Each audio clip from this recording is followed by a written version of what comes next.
Todos mis mortales favoritos, Amos Hidalgo Acosta por acá, y en esta ocasión traemos la segunda parte del video anterior. Recuerden que en el video anterior hablamos del milenio, pero de dos escuelas de interpretación: el amilenarismo y el postmilenarismo. Y en esta ocasión vamos a hablar del premilenarismo histórico y después en otro video del premilenarismo dispensacional.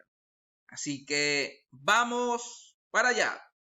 La base escritural sigue siendo Apocalipsis capítulo 20, versículo 4, donde se nos dice lo siguiente: y vivieron y reinaron con Cristo 1000 años. ¿Cómo debemos interpretar el milenio? Bueno, eso va a depender de la escuela de interpretación a la cual nosotros nos adherimos, a la que ustedes quieran, ¿verdad? Nosotros estamos presentando y poniendo sobre la mesa las distintas escuelas de interpretación que existen respecto a este pasaje, Apocalipsis capítulo 20.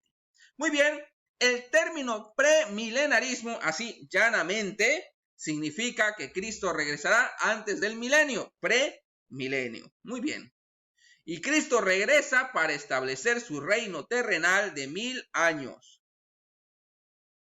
Muy bien, hay dos formas distintas de premilenarismo. Está el histórico y está el dispensacional. En este video vamos a estar hablando del premilenarismo histórico. Muy bien, hablemos entonces ya de esta postura en sí.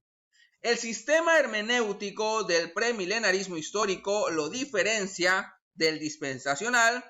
Y aquí va una de las diferencias muy marcadas entre estas dos posturas. En el premilenarismo histórico no se hace distinción entre Israel y la iglesia, lo que sí sucede en la postura dispensacional. La iglesia es una cosa, Israel es otra cosa. En esta postura no hay diferenciación. ¿Por qué? Porque la iglesia es vista como un Israel espiritual, como el nuevo Israel. Bueno, tampoco se requiere de un método de interpretación consistentemente y yo diría radicalmente literal, porque en la postura dispensacional sí que lo es. El milenio tiene que ser literalmente 1000 años y literalmente en la tierra de Israel. Por lo tanto, hablando del premilenarismo histórico, se entiende que el Nuevo Testamento, al aplicar profecías del Antiguo a la iglesia, la identifica con el Israel espiritual. Y esto tiene que ver con la hermenéutica que se utiliza en esta postura. Es una hermenéutica espiritualizada respecto a la iglesia. ¿Cómo se entiende la iglesia? ¿Cómo se asimila la iglesia? ¿Como algo distinto a Israel? No, como un Israel espiritual. Y veamos un ejemplo. Romanos capítulo 9, versículo 25, citando a Oseas capítulo 1, dice lo siguiente: como también en Oseas dice: llamaré pueblo mío al que no era mi pueblo, y a la no amada, amada. Y en el lugar donde se les dijo: vosotros no sois pueblo mío, allí serán llamados hijos del Dios viviente. Muy bien. Obviamente Oseas está hablando de Israel. Sin embargo, Pablo aquí está haciendo alusión a la iglesia. En ese sentido, la iglesia es asimilada por los escritores del Nuevo Testamento como el Israel espiritual, un nuevo Israel.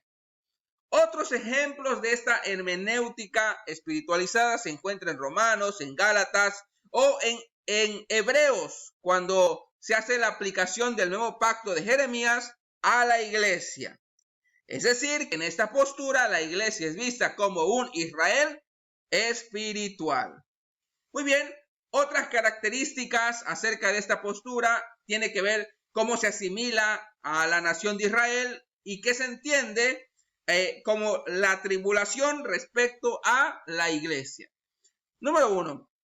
La nación de Israel. Tanto el premilenarismo histórico como el dispensacional, ambos creen en una nación de Israel literal en el futuro. Y aquí va una base para esto. Romanos 11:26 dice: y luego todo Israel será salvo. A partir de esta declaración se cree que habrá un futuro para el país. Sin embargo, se cree que la iglesia es el Israel espiritual. Esto es importante porque ambas posturas, tanto la dispensacional como la histórica, creen que la nación de Israel va a prevalecer. Sin embargo, la forma de entender la nación de Israel es distinta, porque en la postura dispensacional se cree que sigue siendo el pueblo de Dios, mientras que en esta postura histórica se entiende que la nación de Israel continúa existiendo como nación, pero el pueblo de Dios es la iglesia, el cual es el nuevo Israel, el Israel espiritual. Muy bien. Al hablar de la tribulación, aquí también vamos a encontrar una marcada diferencia con la postura dispensacional, porque en la postura dispensacional la iglesia no pasa por la tribulación. La iglesia es arrebatada antes de la tribulación. En ese sentido se le ha llamado la teología del escape. Dado que el arrebatamiento pretribulacional, que es dispensacional, está ligado a una clara diferenciación entre el programa de Dios para Israel y su programa para la iglesia, es decir, Dios tiene un plan para Israel y Dios tiene un plan para la iglesia. El premilenarismo histórico enseña que la iglesia sí pasará por la tribulación y se afirma que esta era la convicción de la iglesia primitiva. Muy bien, otro punto también de diferenciación entre la postura dispensacional y la histórica es en la resurrección. Recuerden que en la postura dispensacional se cree en un rapto secreto donde los creyentes que han muerto pero que pertenecieron a la iglesia serán resucitados. El arrebatamiento pertenece solo a la iglesia, solo los creyentes de la iglesia, creyentes en Cristo, participarán del arrebatamiento. En ese sentido, los creyentes del Antiguo Testamento no participan en ese arrebatamiento. Ahora, ¿cómo entiende el evento de la resurrección el premilenarismo histórico? No hay resurrección separada de los santos de la era de la iglesia y los creyentes del Antiguo Testamento. Todos resucitarán al mismo tiempo justo antes del establecimiento del reino de Cristo, es decir, antes del milenio. Esta separación que se da en el dispensacionalismo no existe aquí. Tanto los creyentes del Antiguo Testamento como los creyentes de la iglesia, todos resucitan al mismo tiempo cuando Cristo venga. Solo los muertos incrédulos resucitarán al final del milenio y eso para juicio. Por lo tanto, la esperanza de los escritores del Nuevo Testamento no era un arrebatamiento secreto, sino la segunda venida de Cristo como tal. Finalmente llegamos al milenio. Recuerden que en la postura dispensacional, como lo veremos en el video siguiente, el milenio se entiende literalmente y es establecido a partir de que Cristo venga. No obstante, en el premilenarismo histórico se entiende un tanto diferente y con mayor sustento bíblico, dicho sea de paso. El reino de Cristo no comienza con algún evento futuro. Él ya está reinando en el cielo. En este momento Cristo está sentado a la diestra de Dios como rey mesiánico. El Nuevo Testamento no limita el reino de Cristo a Israel en el milenio. Es un reino espiritual en el cielo que ya ha comenzado.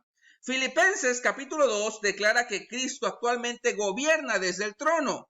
Hechos capítulo 2, citando al Salmo 110, indica que el trono de David se ha transferido de Jerusalén al cielo. Por lo tanto, el reino de Cristo no pertenece solo a la era del milenio en el futuro, sino también a la era presente, lo cual es muy interesante.